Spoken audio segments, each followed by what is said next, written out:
Hi everybody मु कृष्णांशु आपको स्वागत करुँचे स्टडी प्लाटफर्म study.com आपको जमी जनाचे प्रति राति 9टा पर ओएसएससी ओपीएससी ओटीएससी और एसएसबी तरफ जहाँ भी अपडेट थे सब अपडेट कंबाइन करके गोटे भिडियो द्वारा प्रोवाइड करते थे। चलतु आज से समय है से सब अपडेट को जानवा।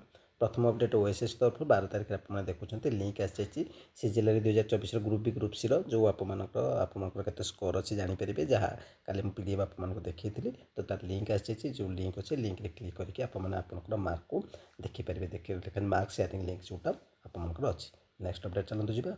नेक्स्ट अपडेट ओटी प्लस तरफ और ओटी प्लस साइट को आम आसी ओटी प्लस तरफ भी आज आप किसी अपडेट देखा पाइबे। प्रथम कथा आप देखिए 12 तारिख 3टी अपडेट गोटे हूँ रिवाइज्ड आंसर की आसी question of the main written exam post of Hindi teacher तापर आप देखिए रिवाइज आंसर की आप question main written as Sanskrit teacher भी पलि आसी पीटी फिजिकल एजुकेशन टीचर भी पलि आसी तो 3टा जाक आप देखी नहीं पारे। नेक्स्ट अपडेट जब ओपीएससी कि एसएसबी तरफ जी कौन अपडेट आप देखा पाइबे। तेणु आज ये अपडेट रहा आप मतामत अपेक्षा रही। चैनल प्रथम थर विजिट करते चैनल सहित जोड़ी। धन्यवाद।